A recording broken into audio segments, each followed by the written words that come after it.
రాబోయే 100 రోజుల్లో 1,25,000 ఇల్లుని పూర్తి చేయాలని చెప్పేసి లక్ష్యాన్ని నిర్దేశించడం జరిగింది. అదేవిధంగా మిగిలిన 8,25,000 ఇళ్లని రాబోయే సంవత్సర కాలంలో పూర్తి చేయాలని చెప్పేసి కూడా మార్గనిర్దేశం చేశారని చెప్పేసి మనం చేస్తామని నేను. అంతేకాకుండా గత ప్రభుత్వం ఉద్దేశపూర్వకంగా ఎన్టీఆర్ హౌసింగ్ ద్వారా లబ్ధి పొందిన లబ్ధిదారులకి డబ్బులు పేమెంట్ ఇవ్వకోకుండా ఎగ్గొట్టిన విషయం అందరికి తెలిసిందే. 5 సంవత్సరాల నుంచి కూడా ఆ పేదవాళ్ళందరూ కూడా తీవ్ర ఇబ్బందులు పడతా ఉన్న విషయం అందరికి తెలిసిందే. ఏ ప్రభుత్వం అయినా సరే గత ప్రభుత్వం చేసిన మంచి కార్యక్రమాలని కొనసాగించాల్సిన నైతిక బాధ్యత ఉన్నప్పటికీ కూడా కేవలం కక్షపూరితంగా తెలుగుదేశం ప్రభుత్వం శాంక్షన్ చేసిన ఇల్లు కాబట్టి వాళ్ళకి ఇవ్వకూడదనే ఏకైక ఉద్దేశంతో ఇల్లు పూర్తి చేసిన వాళ్ళకు కూడా డబ్బులు ఇవ్వకోకుండా నిర్లక్ష్యం చేసిన విషయం మనందరికి తెలిసిందే. మరి ఈ రోజు ముఖ్యమంత్రి గారు వారందరికీ కూడా పేమెంట్ ఇవ్వమని చెప్పేసి ఆదేశాలు ఇవ్వడం జరిగిందని చెప్పేసి కూడా తెలియజేస్తా ఉన్నాను. అదేవిధంగా ఇప్పుడు ఏదైతే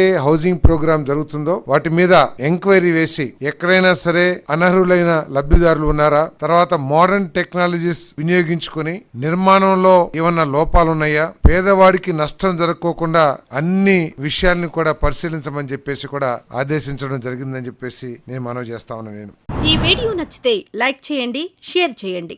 మరింత సమాచారం కొరకు మా ఛానల్ను సబ్స్క్రైబ్ చేయండి.